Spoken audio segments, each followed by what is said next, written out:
What is going on, honey? Did you all see the R&B Divas last episode? It aired here where I live, June the 20th.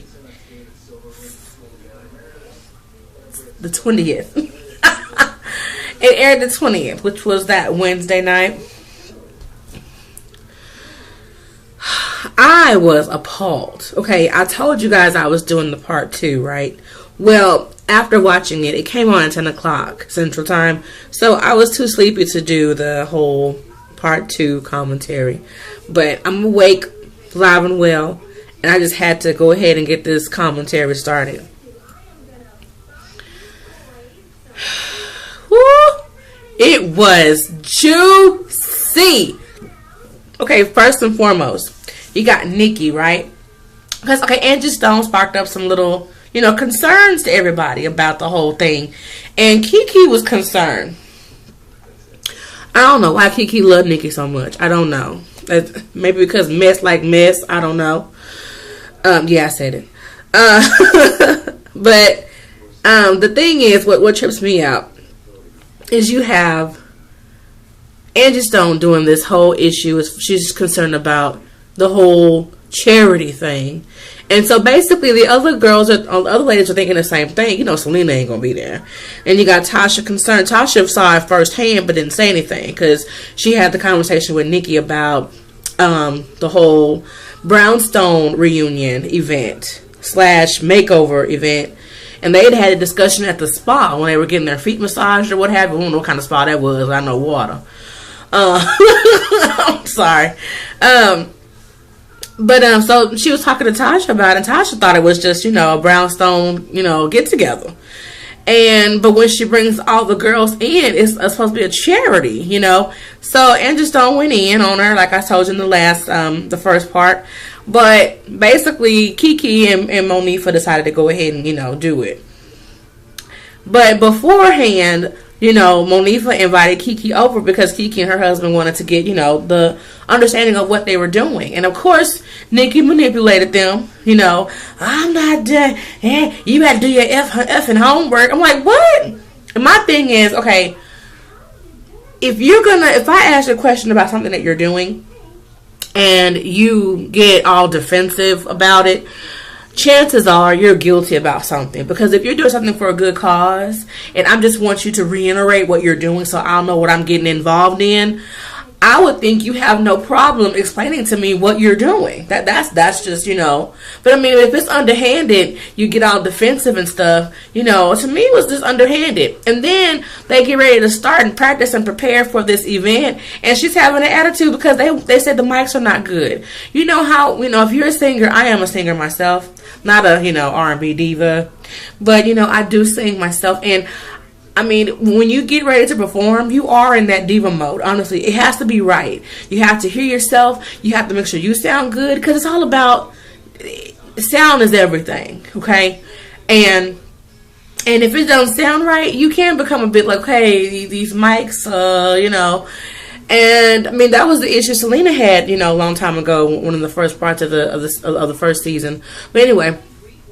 But Nikki was acting crazy to everybody. She was being this bee on wheels. I mean, she was being crazy. I mean, she was talking. I mean, she had like she was putting this huge performance on, or just a little event hall. She probably ran out for $500. I can do that here. But and then y'all, did y'all hear Brownstone? Did y'all hear that performance?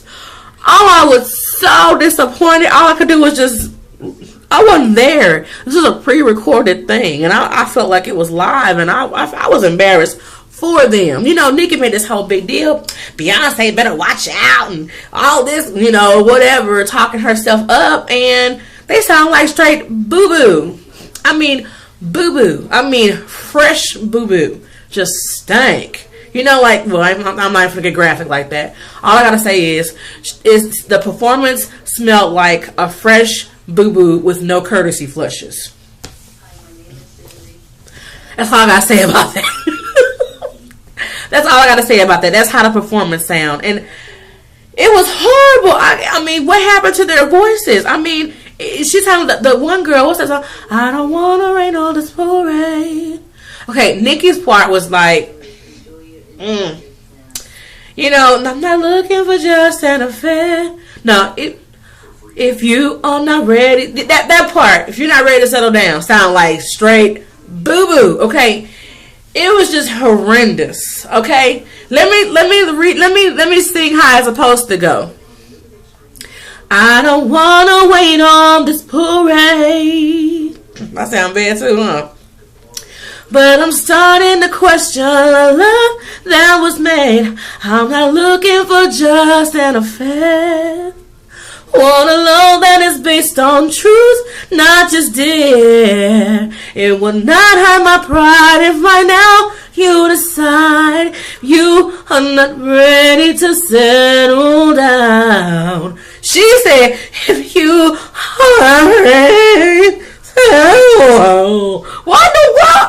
I was embarrassed for them. I was, 'cause I mean, you know, Brownstone has some good songs. I mean, like I told you the first commentary, they really didn't have that many hits. But that was a major hit, If You Love Me. How you gonna mess up your hit? I mean, didn't they have time to practice? I mean, she's so caught up in drama and trying to break apart the tour with the R&B Divas, and you trying to do your own thing, and your own thing crumbles. See, God don't like ugly. You gonna sit up there and strategically break up the R&B Divas tour because you not in control, and then you gonna try to run off and do your own thing, and it just fell apart into crumbles. And all you can say is, well, this was an experience. And no, this was a straight up flop. You flopped. You failed, Nikki. You failed. You let your attitude, your ego, your pride, all of that just tear apart a wonderful project. I am so disappointed in you, Nikki. So disappointed.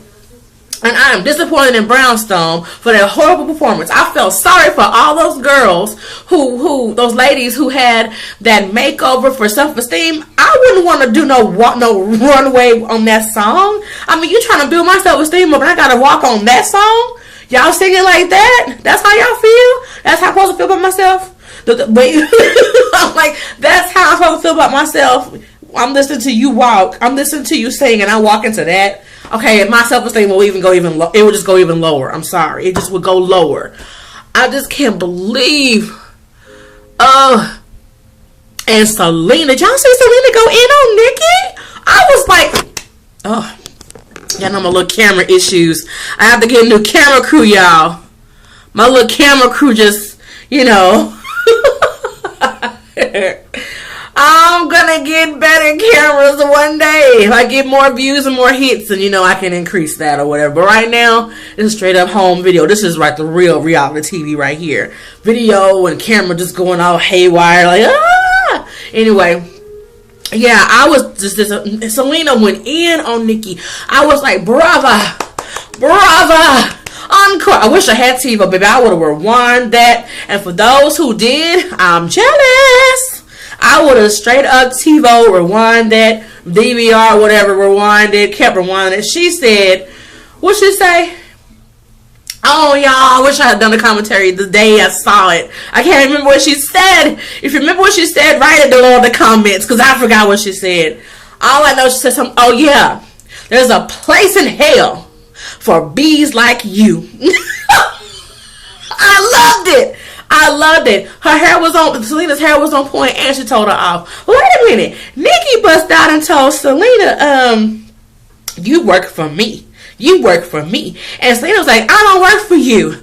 But I'm telling you one thing. One word that came out of Selena's mouth repeatedly was that B word. I mean, she called her all kind of bees. The female dog. Female dog. Yeah. She called her so many female dogs. It wasn't even funny, honey. It was not funny. I was like, man, but you know, Selena been holding all that in for a minute, you know, with the whole DVD thing, you know, because Nikki does underhanded things. And so she tried to make it seem like Selena's just a bad guy. And even when, Nikki was just trifling altogether. And I don't care what other people commentary say.